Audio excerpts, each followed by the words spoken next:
E tiwi, koenei te rā tuarua o te ahurei iwi Moutere, me ua ka paki te hunga mā taki i ngā kapa Māori. Engari anō ngā atamira iwi Moutere, haruru mai, hāparangi atu.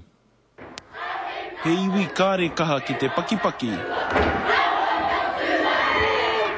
Tērā te whakaaro hitikana kēpea na te Māori. He rereke te tautoko, te whakāturanga o te tautoko. Aha ko he rereke he tautoko tonu, he āwhina tonu, he manaaki tonu ki a rātou. Kua whakatauria he ua kē te whakanahau i te tangata Māori. Engari tai mai ki nā uri o te moana nui Akiwa. He umere, he tioro, he harakoake. Because if they see something new and something nice and liked it, so they're going to make loud. The Pacific Island people have a pizzazz or a wow about them, a wow factor that makes them unique.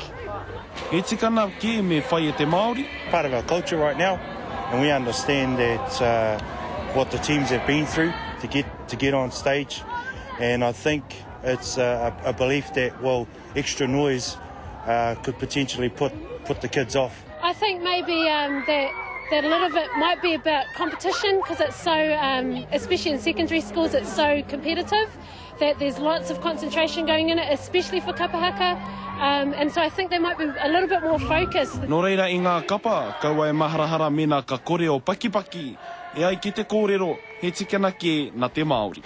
Rapara tāwhai, te karere.